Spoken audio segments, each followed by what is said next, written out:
දරුවනේ අපි අද කතා කරනවා අපේ අර ද්‍රව වායු කලාප සමතුලිතතාව කොටසේ 7 වෙනි වීඩියෝ එක. ඒ කියන්නේ 7 වෙනි එක නෙවෙයි 8 වෙනි එක. ඒ කියන්නේ අපේ මේ සිද්ධාන්ත කොටස ඉගෙන ගන්න අවසාන වීඩියෝ එක. මේකෙන් ඇත්තටම මේ කොටසට අදාළ සිද්ධාන්ත සම්පූර්ණයෙන්ම අවසන් වෙනවා.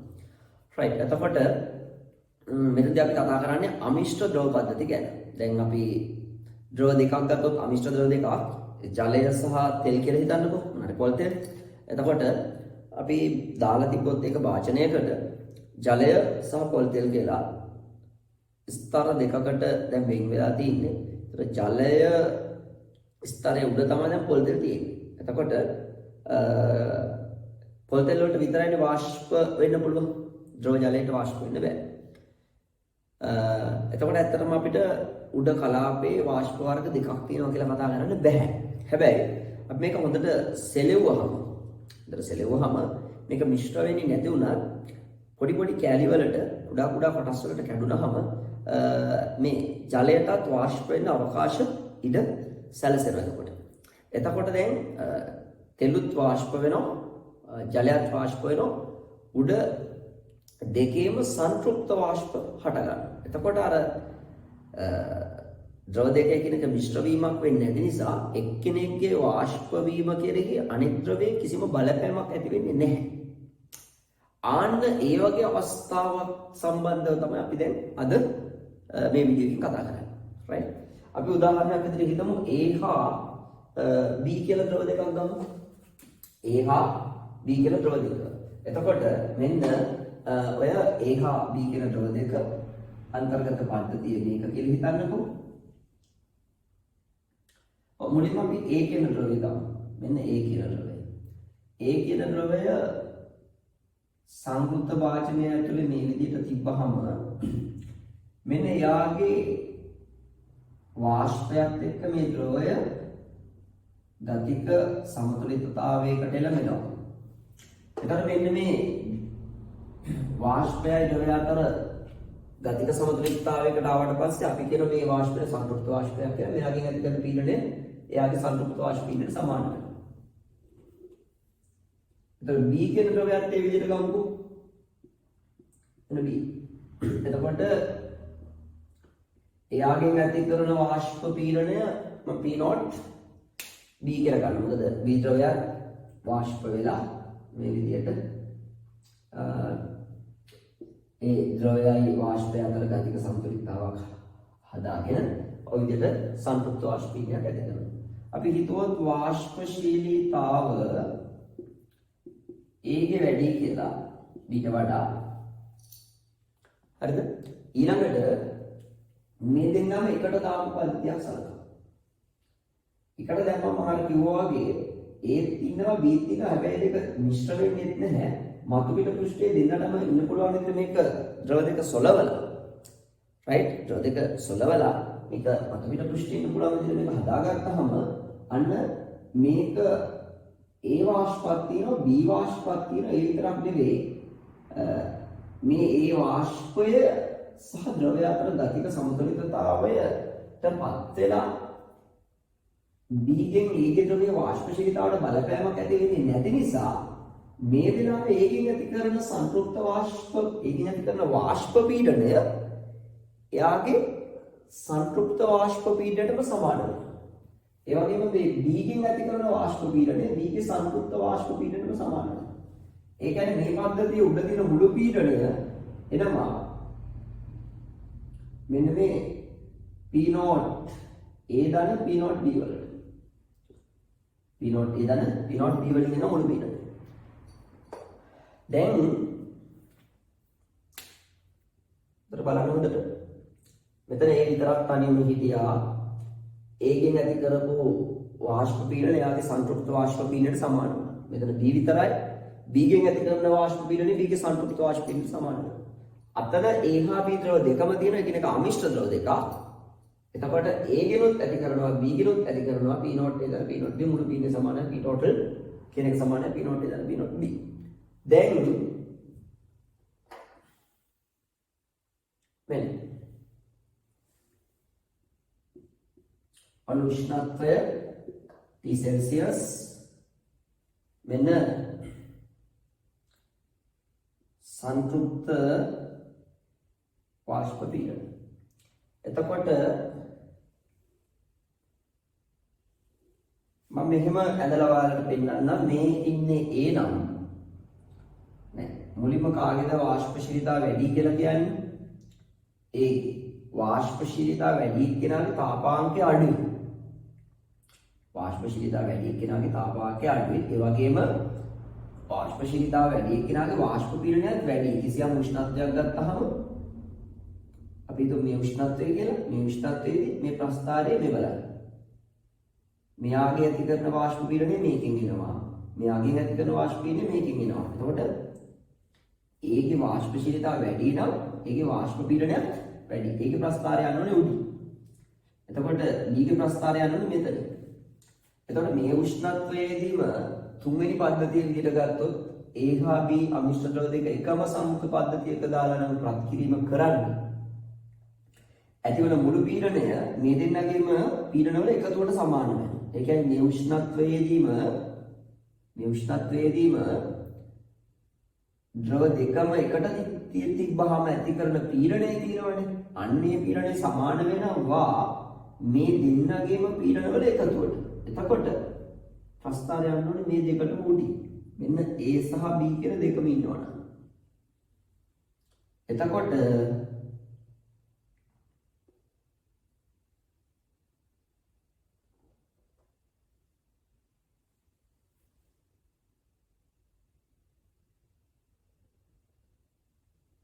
ඔන්න.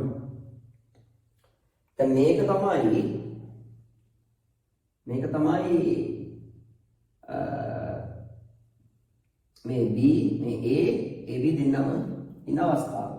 දැන් මේක මම 1 atm කියලා දැම්මොත් වාෂ්ප පීඩනය බාහිර වායුවල පිටට සංතෘප්ත වාෂ්පයේ සමාන උෂ්ණත්වය තමයි B ගේ සාමාන්‍ය තාපාංකය කියන්නේ. මෙන්න ඒක TB. ඒකේ තාපාංකය මේ තියෙන TA. එතකොට A සහ B දෙන්නම එකට ඉඳි තාපාංකය තමයි මේකේ. TAB කියලා මම දාන්නම් මේක. දැන් මොකද්ද වෙලා තියෙන්නේ කියලා හොඳට බලන්න. B විතරක් තනියම තිබුණා වාෂ්පශීලීතාව ගොඩක් අඩුයි. තාපාංකය B ගේ වැඩි. වැඩි තාපාංකයක් තියෙන B-ට. A විතරක් වෙනම රත් කළා බැලුවා. ඒකේ වාෂ්පශීලීතාව වැඩි නිසා ඒකේ තාපාංකය අඩුයි.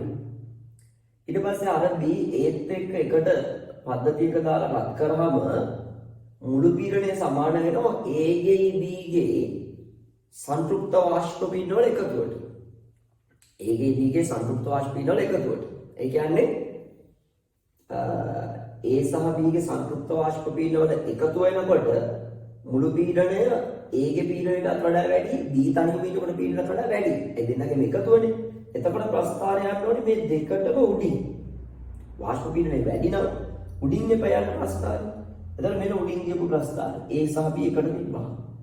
එතකොට දැන් ওই ප්‍රස්ථාර තුන ඔහොමම තියෙද්දි අපි මෙතන සංතෘප්ත වාෂ්ප පීඩනය 1 atm වෙන අවස්ථාවට ගියා.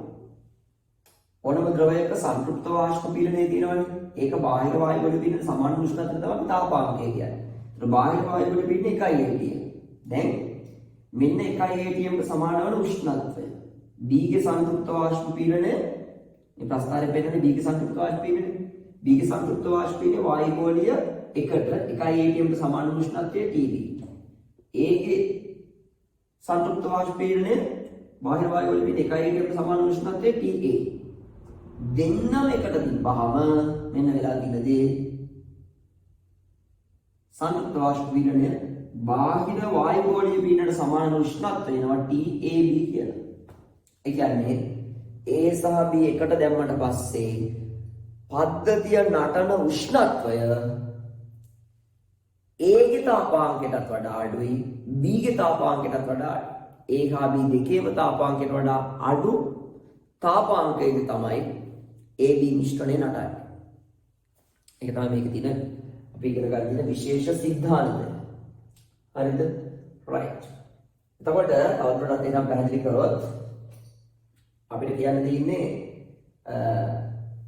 A හා B කියන එක අමිශ්‍ර ද්‍රව දෙක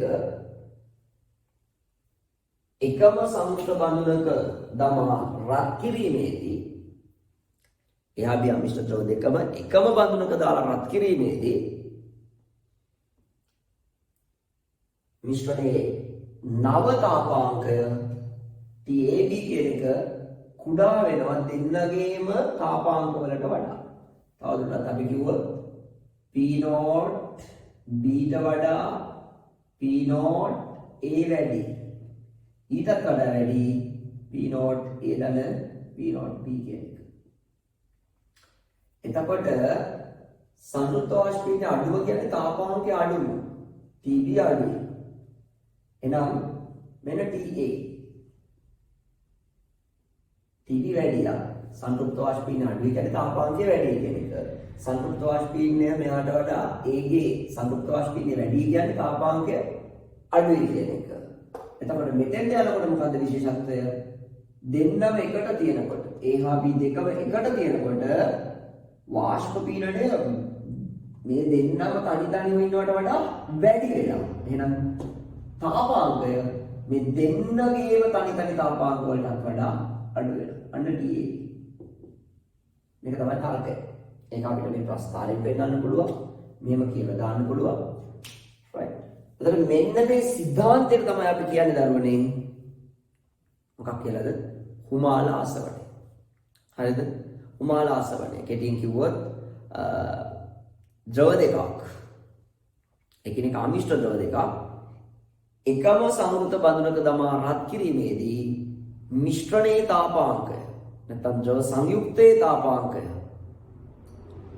එක් සංශුද්ධ ද්‍රවවල තාපාංකයටත් වඩා අඩු වීමේ ක්‍රියාවලිය තමයි අපි කියන්නේ හුමාල ආසවණය සිද්ධාන්තය කියලා. right. ඒතකොට මේ සිද්ධාන්තය භාවිත කරන විශේෂයෙන් සගන්ධ තෙල් නිස්සාරණයේදී වගේ කර්මාන්තවලදී භාවිත කරනවා. එතකොට අපි ඒ පිළිබඳව පස්සේ කතා කරනවා. ඉස්සෙල්ලාම අපි මේකේ මූලිකම සිද්ධාන්තය හරියට ඉගෙන ගන්නට ඕන. right. අපි ඉස්සෙල්ලා මේක සටහන් කරගෙන අපි මේක තව කරුණු ටිකක් තියෙනවා අපි ටික ඉස්සරහට ඉගෙන ගමු. right. එhmenan ලියන්න අමිශ්‍ර ද්‍රව පද්ධති කියලා දාන්න. අමිශ්‍ර ද්‍රව පද්ධති. අමිශ්‍ර ද්‍රව පද්ධති කියලා දාලා ලියන්න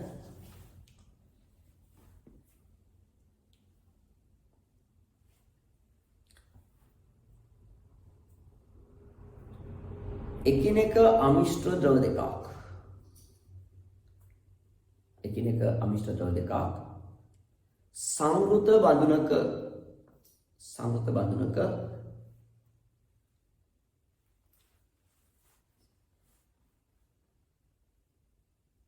යොදා ඇති විට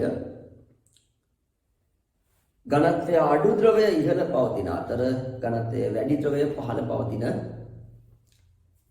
පරිදි පද්ධතිය සමතුලිත වේ.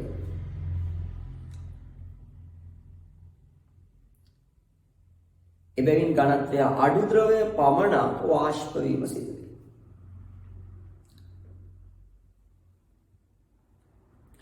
නමුත් ඝනත්වය වැඩි ද්‍රවයටද මතු පිට පෘෂ්ඨයට පැමිණිය හැකිසේ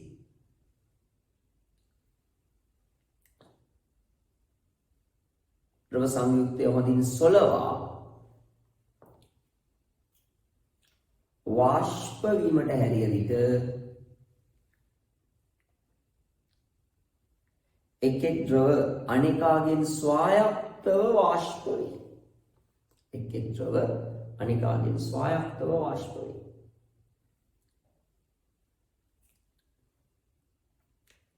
එබැවින් ද්‍රව දෙක එකට ඇති විට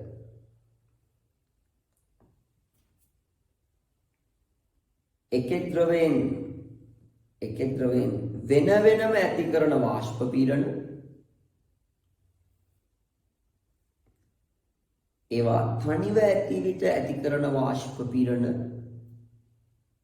වල අගයන්ටම සමාන වේ කියලා මේ පාදේ. ඒ ද්‍රවය පමණක් ඇති විට කියලා ලියන්නේ යාට. මේ කියන්නේ. මෙතන B ද්‍රවය පමණක් ඇති විට මෙතන A හා B ද්‍රව දෙකම ඇති විට.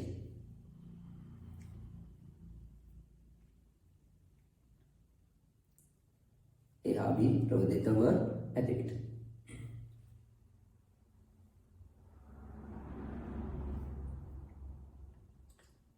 කියලා දාලා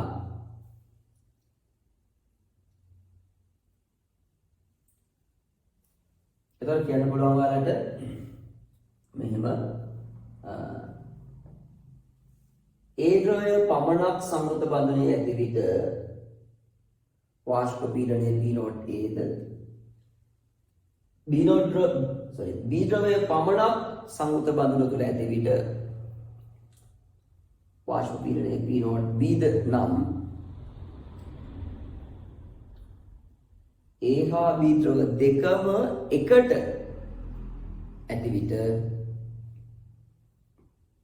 පද්ධතියේ මුළු පීඩනය P total සමානයි පද්ධතියේ මුළු පීඩනය ඩෝල්ටන්ගේ ආංශික පීඩන නියමය අනුව.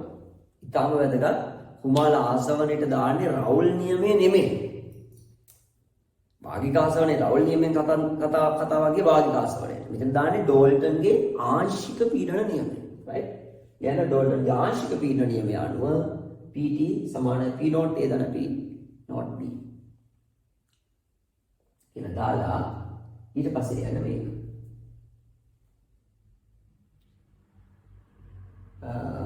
මේකත් දාලා ඊට පස්සේ යන්න. A ද්‍රවයේ තාපාංකය TAද B ද්‍රවයේ තාපාංකය TBද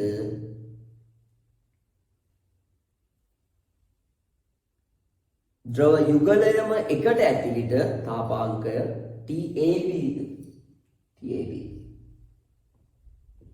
TABද ලෙස සලකමු. ඒ වඩාත් වාෂ්පශීලී ද්‍රවය නම් කියලා මේක තමයි. P0 Bට වඩා P0 A වැඩි, ඊටත් වඩා P0 A ධන P0 B වැඩි. එතකොට මෙයාගේ වාෂ්පශීලීතාව අඩුම නම් තාපාංකය වැඩිම වෙනවා. මෙයාගේ මෙතනදී වාෂ්ප පීඩනය වැඩිම කියන්නේ තාපාංකය අඩුම වෙනවා. එනම්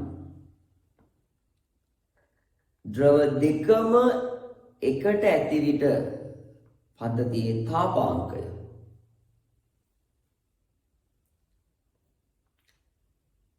එක් සංශුද්ධ ද්‍රවවල තාපාංක සංශුද්ධ ද්‍රවවල තාපාංක වලට වඩා අඩු වී එක් සංශුද්ධ ද්‍රවවල තාපාංකයට වඩා අඩු වී මේක දාගත්තනේ. දැන් මේ පහත ආකාරයට ප්‍රස්ථාරිකවද දැක්විය හැක කියලා මෙන්න මේ ප්‍රස්ථාරය දාන්න. එතකොට අපි උදාහරණයක් විදිහට ගමු. මොනවාද? ෆෙනිලැමයින් ගමු. ෆෙනිලැමයින් වල සාමාන්‍ය තාපාංකය 184යි සෙල්සියස්. ෆෙනිලැමයින් වල सामान्य तापांक 184 सेल्सियस पे तर 184 सेल्सियस दක්වා අපි රත් කරොත් ෆෙනිලැමයින් වල වාෂ්පය අරගන්න ෆෙනිලැමයින් ඔක්සිකරණයට ලක් වෙනවා. ඒතර අපිට ෆෙනිලැමයින් සංශ්ලිත තත්ත්වයෙන් ගන්න විදියක් නැහැ. ඒ නිසා අපි මේ ෆෙනිලැමයින් ජලයත් එක්ක එකට ෆෙනිලැමයින් සහ ජලය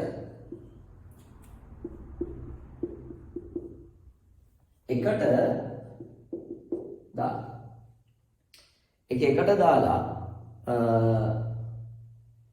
ඔය විදිහට රත් කරද්දී මොකද්ද වෙන්නේ එතකොට? දැන් අපි දන්නවා ජලයේ තාපාංකය සෙල්සියස් 100යි. ෆෙනිලැමයින් වල තාපාංකය 184යි. හරිද? ජලයේ තාපාංකය සෙල්සියස් 100ක්. දැන් අපි ආයෙත් අර සංතෘප්ත වාෂ්ප පීඩනය ප්‍රස්ථාරයක් අඳලා බලන්න. සංතෘප්ත වාෂ්ප පීඩනය සහ උෂ්ණත්වය අතර ඇඳුවොත් ජලයේ තාපාංකය අඩු වෙන වාෂ්පශීලීතාව වැඩි. ඒතර ජලය උඩින් යන්නේ මෙහෙම. ඊළඟට මේ ෆෙනිලැමයින් තියෙනවනේ. ෆෙනිලැමයින් වල තාපාංකය වැඩි. ඒ කියන්නේ වාෂ්පශීලීතාව අඩුයි. ඒතර ප්‍රස්ථාරයේ යටින් යන වාෂ්පශීලීතාව අඩු ප්‍රස්ථාරයක් නම් හිමින් තමයි වාෂ්පීය වැඩි මිශ්‍රත්වය වැඩි වෙන්නේ. ඒතර මේ මොනවාද ෆෙනිලැමයින් මේ මොනවාද ජලය.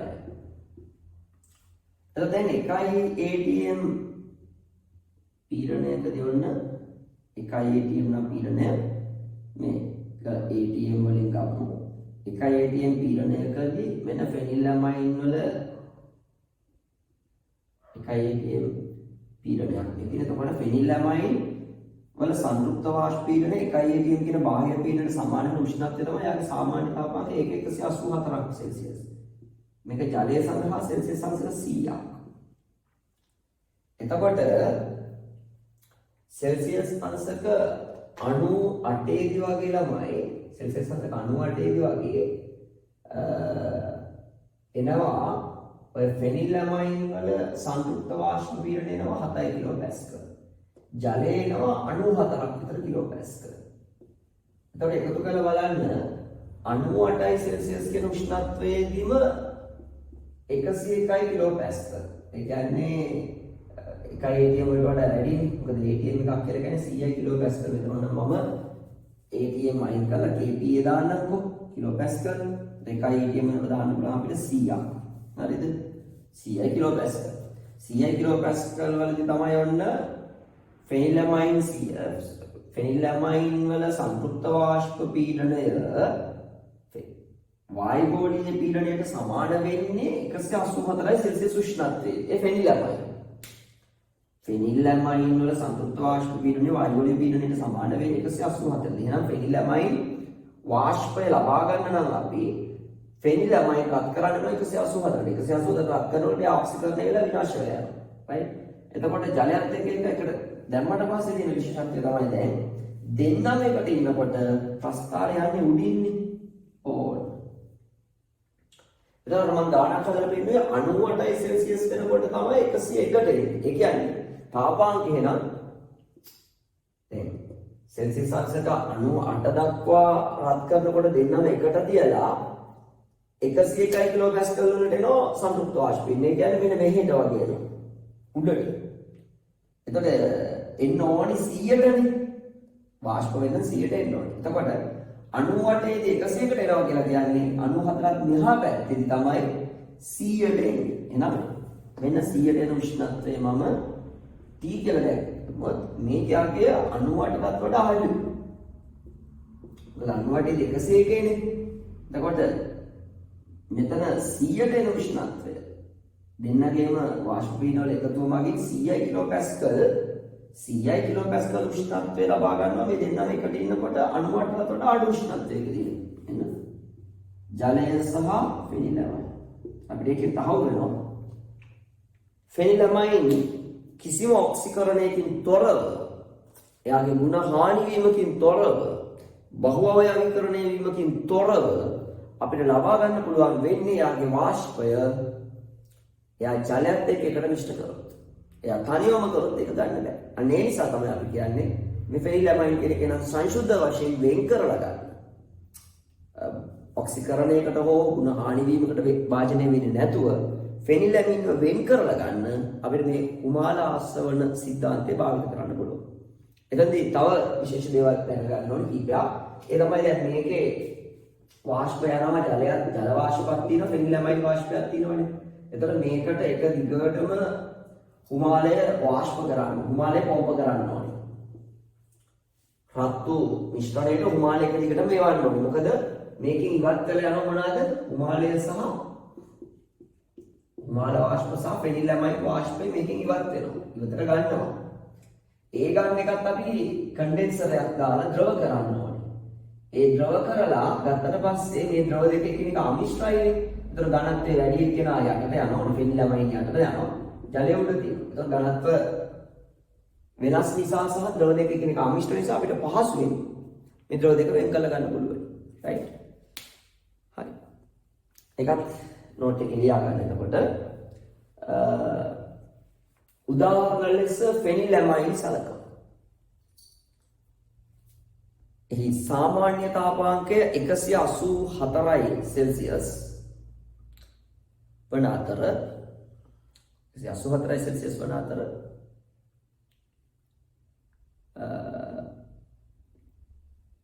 184 සෙල්සියස්දී ෆෙනිලැමයින් ඔක්සිකරණය වී විනාශ වී යයි.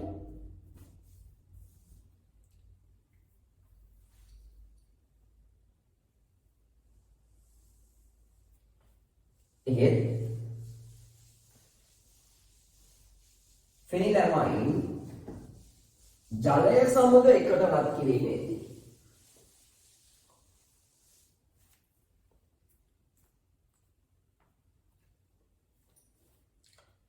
ඒවා එකිනෙකින් ස්වායත්තව වාෂ්ප වන නිසා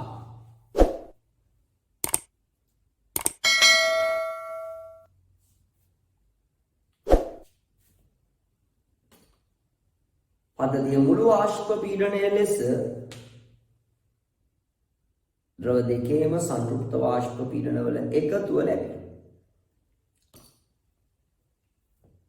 උදාහරණ ලෙස 98 සෙල්සියස් වලදී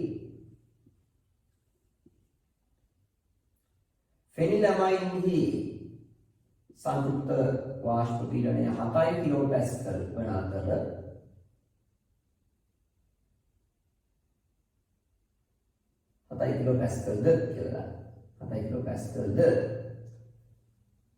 ජලයේ සංතෘප්ත වාෂ්ප පීඩනය 94 කිලෝපැස්කල් වන අතර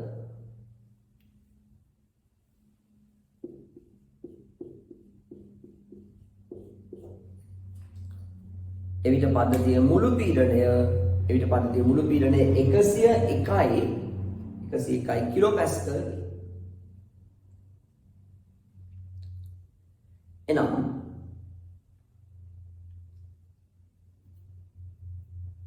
අනුවටයි සෙල්සියස් වලට පහළ උෂ්ණත්වයකදී මිශ්‍රණයේ මුළු පීඩනය 100 කිලෝපැස්කල් කරා ළඟා වේ.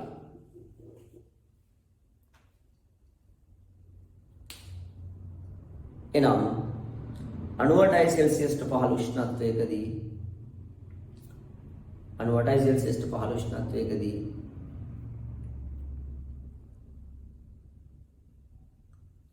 මිශ්‍රණය නටයි. මිශ්‍රණය නැටීමට භාජනය වේ.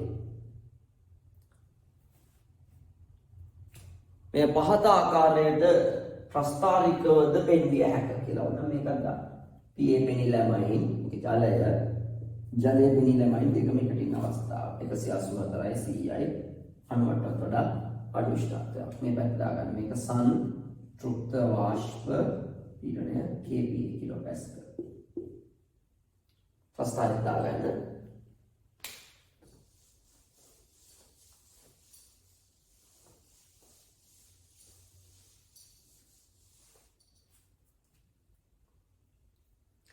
තරල යන මෙම ක්‍රමය භාවිතයෙන් ෆෙනිලැමයින්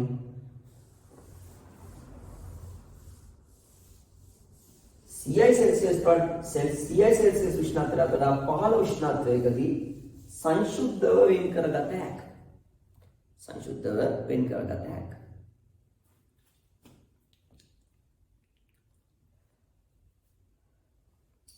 තවත් කියන්න මේ අයුරින් කුමාල ආසවණයෙන් ද්‍රවයක් සංශුද්ධව වෙන් කර ගැනීමට ඊට පහත ලක්ෂණ තිබිය යුතුයි. එක ජලය සමග අමිශ්‍ර හෝ අද්‍රාව්‍ය විය යුතුයි.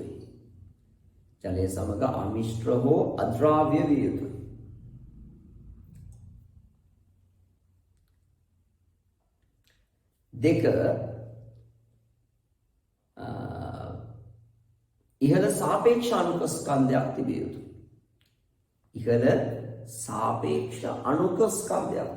ඉහළ සාපේක්ෂ අණුක ස්කන්ධයක් තියෙන්නට ඕනේ. ඊළඟට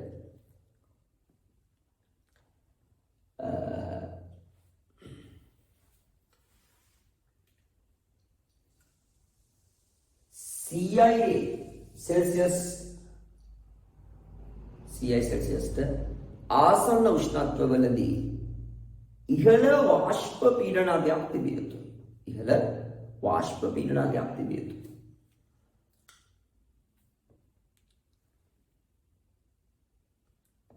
දී ඇති තත්ත්ව යටතේ හතරවෙනි එක ඊළඟ එක දී ඇති තත්ත්ව යටතේ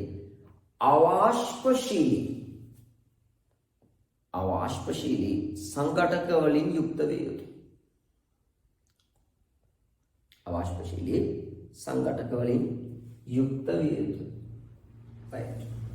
ඒතර එතනින් ඇත්තටම කුමාලාශ්‍රවණය කියන කතාව ඉවර වෙනවා. ඊට ඔයාලා කවුරුටත් මම නැවත වතාවක් පැහැදිලි කරන්න තවත් විශේෂ අවස්ථා කීපයක් මෙහා සම්බන්ධ වෙනවා තියෙන නිසා අපි සඳහන් තෙල් නිෂ්පාදනයේදී භාවිතා කරන උදාහරණයක් විදිහට හිතන්නකො කුරුදු පත්‍රවල තියෙන මේ කුරුදු පත්‍ර වලින් අපිට තෙල් වර්ගයක් ලබා ගන්න ඕනි කියලා. එතකොට අපි ඒ කියලා හිතමු කුරුදු පත්‍ර මෙන්න ඒ. එතකොට මෙන්න ජලය. එතකොට අපි මෙයාගේ තාපාංකය T A කියලා ගත්තොත් ජලයේ තාපාංකය සාමාන්‍ය තාපාංකය සෙල්සියස් 100 කියලා අපි දන්නවා. එතකොට ඒකේ තාපාංකය වැඩි කුරුදු වල තාපාංකය වැඩි. එතකොට අපිට අවශ්‍ය නම් දැන් මේක කුරුදු වාෂ්පය ගන්න මේ කුරුදු පත්‍ර වලින් අපිට කරන්න තියෙන්නේ මේ පද්ධතිය රත් කරන්න. එතකොට මේක උඩ දැන් මේ දෙන්න එකිනෙකාගෙන් ස්වායත්තව වාෂ්ප වෙන නිසා කුරුදු වාෂ්පත් තියෙනවා. පත්‍ර වලින් ඒ සංඝටක වල වාෂ්ප ඒ වගේම ජල වාෂ්පත් තියෙනවා.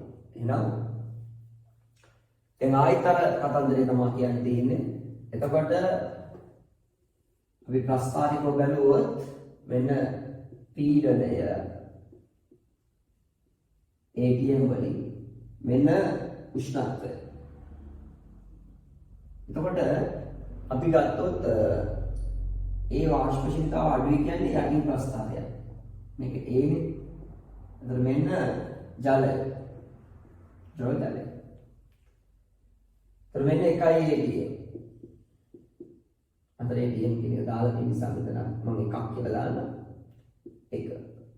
මේ ඉස්සරහට මෙන්න ඒකේ තාපාංකය මෙන්න H2O ජලයේ තාපාංකය. එතකොට ඒකේ තාපාංකය ජලයේ තාපාංකය සෙල්සියස් 100 කියලා මම දාන්නම් මේ. ජලයේ තාපාංකය සෙල්සියස් 100 කියලා දාන්නම්. දැන් ඒ සහ සෙල්සියස් අංශක 100 ජලය දෙකම එකට දාලා තිනකොට මේ දෙන්නම එකට ඉන්නකොට මේ මිශ්‍රණයේ වාෂ්පශීලීතාව අනිවාර්යෙන්ම වැඩි. ඇයි වාෂ්පශීලීතාව වැඩි කියන්නේ? මුළු වාෂ්ප පීඩනය දැන් අර ඒකේ සංතෘප්ත වාෂ්ප පීඩන නෙවෙයි සමාන වෙන්නේ. ජලයේ සංතෘප්ත වාෂ්ප පීඩනත් නෙවෙයි සමාන. මේ දෙකේම එකතුවට වාෂ්ප පීඩනය වැඩි වෙනවා කියලා කියන්නේ වාෂ්පශීලීතාව වැඩි කියන එක. හරිද? එහෙනම් වාෂ්පශීලීතාව වැඩි කියලා කියන්නේ දෙන්නම එකට ඉන්නකොට මෙහි ප්‍රස්ථාරය නෙමෙයි. ඒ සහ ජලය. එතන මොකද වෙන්නේ? මෙන්න අලුත් තාපාංකයේ T නම් ඔන්න සෙල්සියස් අංශක 100ට වඩා පහළ උෂ්ණත්වයකදී තමයි දැන් මේ මිශ්‍රණය නටන්නේ. මේ මිශ්‍රණය නටන්නේ. හරිද? නිසා තවදුරටත් පැහැදිලි කරලා කිව්වොත් එහෙනම් මෙන්න මේ වගේ පද්ධතියක මුළු පීඩන එනවා ඩෝල්ටන්ගේ ආංශික පීඩන නියමය අනුව. මෙතන මුළු පීඩන එනවා P0 A ධන P0 H2O වලින්. ඒ කියන්නේ මෙන්න මේ P total කියලා අග විශාලයි P0 A වගේම P0 H2O කියන දෙකටම වඩා. එතකොට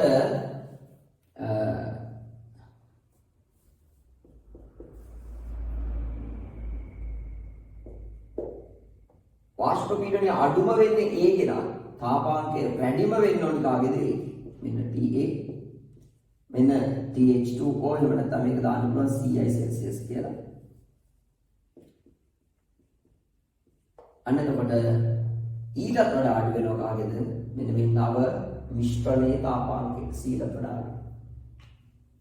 ඒ නිසා මේ ක්‍රමේ තියෙන වාසිය මොනවද කියලා අහුවොත් අපිට තවදුරටත් කියන්න පුළුවන් කුමාරාශ්‍රම ක්‍රමයේ වාසිය.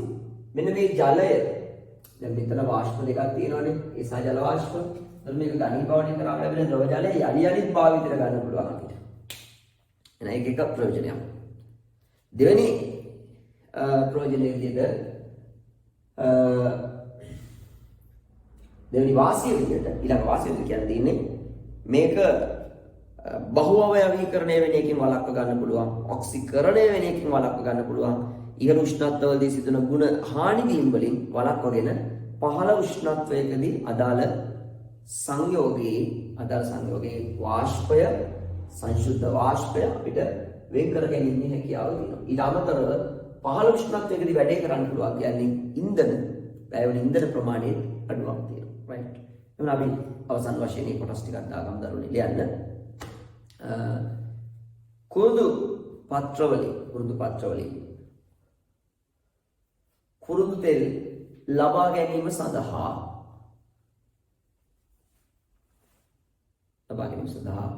කුමාල ආසවණය යොදා ගන්න ආකාරය සරලව සලකා බලමු කියලා මේක දාන්න. ඒ කියලා කියන්නේ කුරුදු පත්‍ර කියලා දාන්නකෝ. මේක ඉතින් අපි දැනගන්න ඕනේ කොහොමද කරන්නේ කියලා. මේ කුරුදු පත්‍ර චූටි කැලි වලට කඩලා මද බවණේ වේලගෙන රයිට් ඊට පස්සේ තමයි ජලයත් එක්ක එකතු කරලා වැඩි කරන්නේ. රයිට්. ඒත් අපි මේකේ මූලික සිද්ධාන්තය ඉගෙන ගන්න ඕන නිසා බලමු කුරුදු පත්‍ර සහ ජලය. රයිට් ප්‍රොපස් එක දාගන්න. දාලා යන්න කුරුදු පත්‍ර සහ ජලය සංයුත පද්ධතියක යොදා රත් කරන අවස්ථාවක් සලකමු.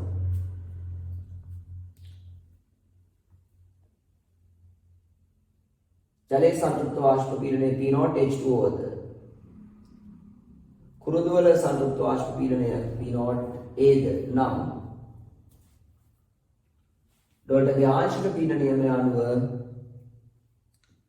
මිශ්‍රණයේ මුළු පීඩනය P total සමානයි P0 A ධන P0 H2O.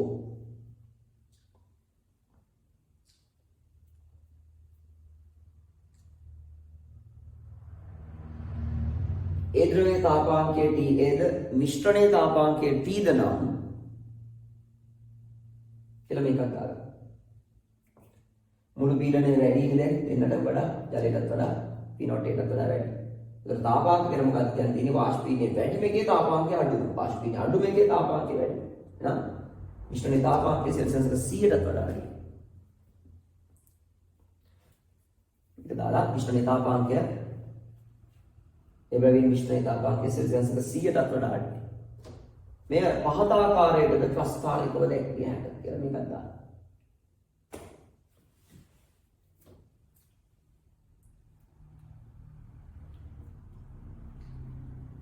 ඊළඟට යන එබැවින් මේ අනුව මෙම ක්‍රමය භාවිතයෙන් ඉහළ උෂ්ණත්වවලදී සිදුවන ගුණහානි වීම, බහුඅවයවීකරණය වීම, ඔක්සිකරණය වීම වළකාගත හැකියි.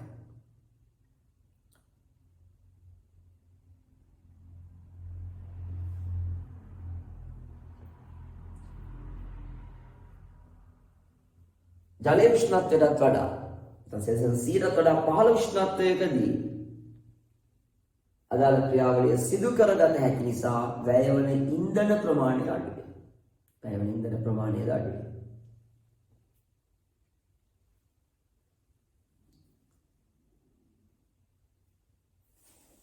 වැයවන ඉන්ධන ප්‍රමාණය අඩුයි. ඊළඟට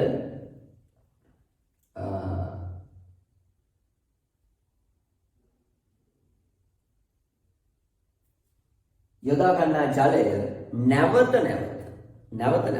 යොදා ගන්නා ජලය වැය නොවන බැවින් යොදා ගන්නා ජලය වැය නොවන බැවින් නැවත යොදා ගන්නා ජලය වැය නොවන බැවින් එය නැවත භාවිතයට ගත හැකියි. රයිට්. මේ විදිහට අපි ඒ කොටසත් අවසන් වෙනවා දරුවනේ. ඊට පස්සේ මේකෙන් ගානක් වගේ අහනවා නම් තේරුම් ගන්න තියෙන වැදගත් දේ ලොකු දේවල් අහන්න නැහැ ප්‍රශ්න ඉතින් ගොඩක් වෙලාවට. ඔයාලට දාන තියෙන මේක ඩෝල්ටන්ගේ ආංශික පීඩන නියමය. ඒ කියන්නේ උදාහරණයක් විදිහට ඔයාලට මේකේ දීලා තිබුණොත් කායිද ජල වාෂ්පවල සංතෘප්ත වාෂ්ප පීඩනය අපි හිතමු 0.5 0.7ක් කියලා දුන්නා කියලා ATM වලින්. ඒතර ඔයාලට අක්කලා කියන්න පුළුවන් වෙන්න ඕනි නටන අවස්ථාවේදී මුළු පීඩන 1යි කියන සමාන වෙනවා. එහෙනම් මෙයාගේ පීඩන 0.3යි. right ඔය විදිහට අපිට ඩෝල්ටන්ගේ ආංශික පීඩන නියමය සහ PV සමාන n අඩි දාලා තමයි මේකදී ගණන් හදන්න තියෙන්නේ. මේ වාෂ්ප වලට PV සමාන n අඩි දාන්න පුළුවන්. right ඒ දෙක ගණන් අහුවොත් ඒ විදිහට හිතන්න තමයි තියෙන්නේ. right එවනම් අපි කලාප සමතුලිතතාවයේ සියල්ලම අවසන්. අපිට දැන් ඊළඟට තියෙන්නේ සිද්ධාන්ත සම්පූර්ණයෙන් අවසන්. ඊළඟට අපි ගැටළු වලින් කොටසක් විසඳුවා. තවත් ගැටළු පසුගිය විභාග ප්‍රශ්න වල විස්තර දෙනවා. ඒ ටික කතා කරනවා. ඒ වගේම අපි මේ මුළු පාඩමේම නැවත එක තනි වීඩියෝ එකකින් කියන්නේ පොඩි වීඩියෝ එකකින් මුළු පාඩම නැවත කෙටියෙන් මතක් කිරීමකුත් ඊළඟට කරන දරුවෝ. right. එමුනා අපි ඊළඟ වීඩියෝ එකකින් හමු වෙමු. අයවා.